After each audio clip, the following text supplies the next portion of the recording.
मित्रांनो, तुम्हाला बँकेत जॉब पाहिजे आहे तर एवढ्या सगळ्या बँकांमध्ये वॅकन्सी जॉब करायची संधी आली आहे। म्हणजेच IBPS PO म्हणजे प्रोबेशनरी ऑफिसर यासाठी 5208 जागांची बंपर भरती आली आहे।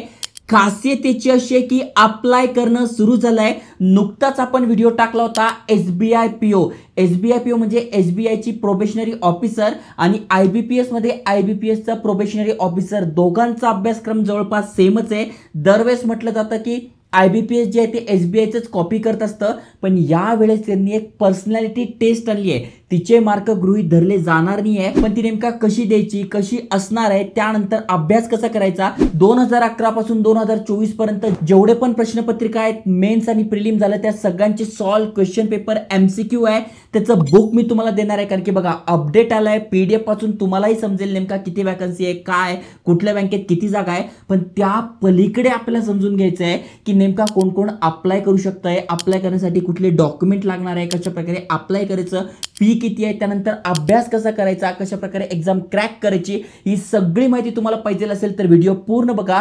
आणि चॅनलवर नवीन असाल चॅनल सबस्क्राइब केलं करून ठेवा, कारण की दिवसातनं फक्त एकच व्हिडिओ आणतोय पण क्वालिटी माहिती देतोय, त्यामुळे नक्की सबस्क्राइब करा, शेअर करा। चला तर बघूया डिटेल मध्ये।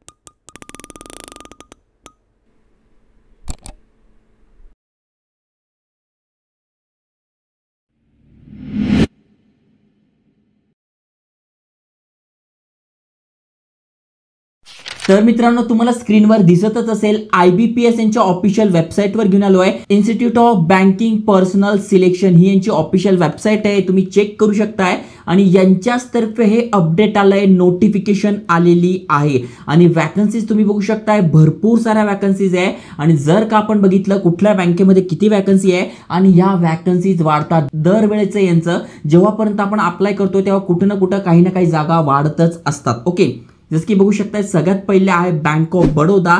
टोटल तुम्ही बघू शकताय कास्टनुसार SC साठी 150, ST साठी 75, OBC साठी 270, EWS मधनं अप्लाय करता येते 100 आणि UR साठी 405, अशा टोटल 1000 जागा फक्त बँक ऑफ बडोदा मध्ये आहे। बँक ऑफ इंडिया मध्ये 700 जागा आहे।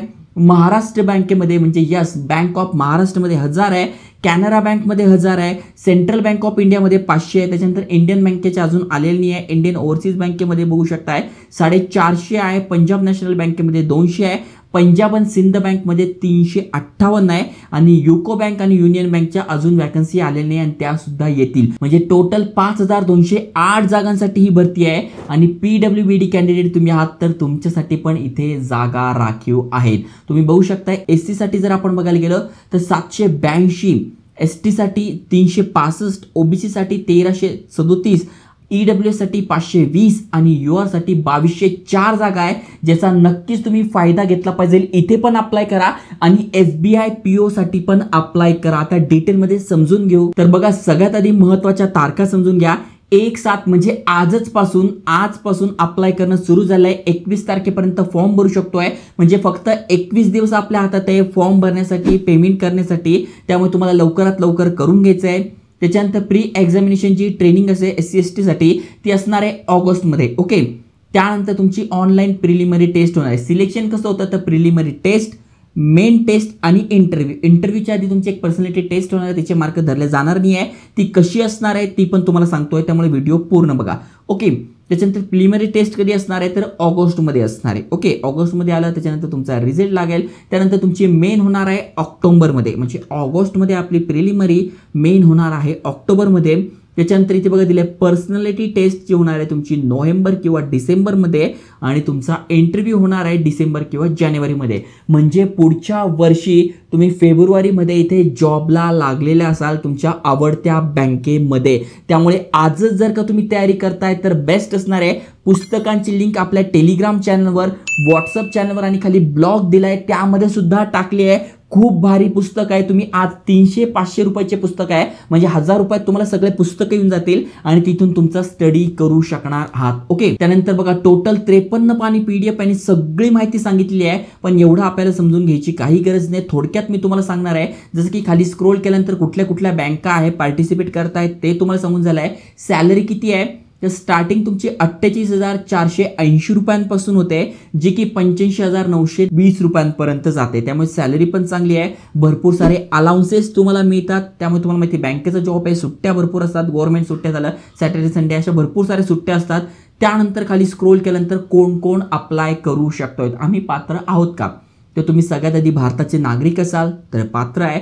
त्यानंतर तुमचं वय 20 ते 30 पाहिजे, यस 20 ते 30 पाहिजे, पण कॅटेगरीत आहात, जसं की SC ST मधनं आहात तर 5 वर्षाची सूट, OBC मधनं आहात तर 3 वर्षाची सूट, आणि PWBD कॅन्डिडेट आहात तर 10 वर्षाची सूट, एक सर्व्हिसमॅन वगैरे तुम्ही आहात तर 5 वर्षाची सूट, अशी वयामध्ये सुद्धा सूट दिली आहे. म्हणजे जर का तुम्ही SC ST मधनं असाल तर 30 + 5 म्हणजे 35 वयापर्यंत अप्लाय करू शकताय, OBC असाल तर 23 वयापर्यंत, आणि PWBD कॅन्डिडेट आहात तर 40 वयापर्यंत तुम्ही अप्लाय करू शकताय. त्यानंतर इथे अप्लाय फी किती आहे तर बघू शकताय, 175 रुपये तुमची एक्झामिनेशन फी आहे.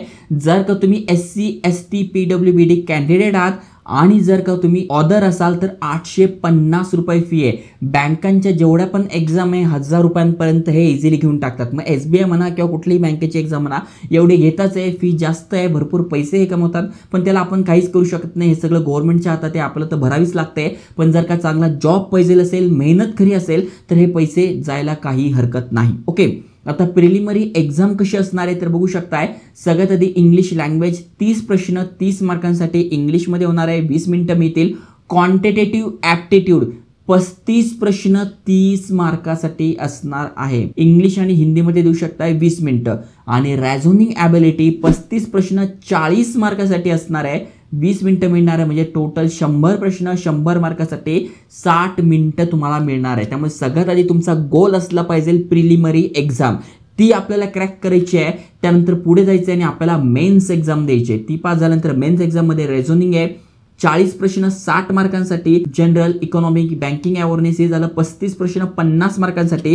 पहिले हे सेम क्वेश्चन सेम मार्कासाठी होतं, पण आता मार्क वाढवले, त्यामुळे इथले काही प्रश्न असतील ते थोडे अवघड असू शकतात किंवा ट्रिकी असू शकतात, आणि त्या प्रत्येकाला 2 मार्क असणार आहे. ओके, त्यानंतर इंग्लिश लँग्वेज 35 प्रश्न 40 मार्कांसाठी, डेटा अनालिसिस 35 प्रश्न 50 मार्कांसाठी, टोटल 145 प्रश्न 200 मार्कासाठी असणार आहे. त्यानंतर इंग्लिशचा डिस्क्रिप्टिव्ह पेपर असतो, 2च प्रश्न असतात 25 मार्कासाठी, ज्यामध्ये AC लिहा, मेल कसा लिहिला जाईल ते असतात. कारण की बघा, बँकिंग म्हटलं तर मेल करा, हे करा, खूप काही आलं, त्यामुळे ते नॉलेज तुमच्याकडे आहे का हे चेक केल्यासाठी डिस्क्रिप्टिव्ह पेपर असतो. तो पण इंग्लिशमध्ये आहे, 30 मिनिटं मिळणार आहे. टोटल 160 + 30 म्हणजे 180 मिनिटं मिळणार आहे मेन एक्झामिनेशनसाठी. महत्त्वाचं म्हणजे निगेटिव्ह मार्किंग आहे. ही सगळी माहिती तुम्हाला आपल्या ब्लॉगमध्ये डिस्क्रिप्शनमध्ये टाकली आहे. तुम्हाला जर हे व्हिडिओ बघायचं नसेल तर तिथूनही तुम्ही सगळी माहिती घेऊ शकताय. ओके, त्यानंतर पर्सनॅलिटी टेस्ट कशी असणार आहे त्याच्याबद्दल सगळी माहिती दिलेली आहे, तुम्ही हे एकदा वाचून घ्या, हे नवीन आलंय. ओके, त्यानंतर इंटरव्ह्यू कसं होणार आहे, तुम्ही मेन्स एक्झाम पास केली त्यानंतर तुमचं पर्सनॅलिटी टेस्ट, थोडक्यात तुमची पर्सनॅलिटी काय, कसं काय ते सगळं चेक केलं जातं, तुमचं सिबिल स्कोर वगैरे चेक केलं जातं. त्यानंतर इंटरव्ह्यू होतो. इंटरव्ह्यू जर तुम्हाला क्रॅक करायचं असेल, बँकिंग एक्झामची कशी इंटरव्ह्यू द्यायचं त्याचं बुक पाहिजे असेल तर कमेंट करा, ते पण बुक मी तुम्हाला जे कमेंट करेल त्याला प्रोव्हाइड करेल. ओके, त्यानंतर खाली स्क्रोल केल्यानंतर सगळी माहिती दिलेली आहे. आता अप्लाय कसं करायचं तर अप्लाय करणं अगदी सोपं आहे. यांच्या वेबसाईटवर आपल्याला जायचं आहे आणि तिथूनच आपल्याला अप्लाय करायचं. इथे बघा तुम्हाला नोटिफिकेशन पण दिसून जाईल, डिस्क्रिप्शनमध्ये मी नोटिफिकेशनची लिंक टाकली आहे, तिथे सुद्धा तुम्हाला दिसून जाईल.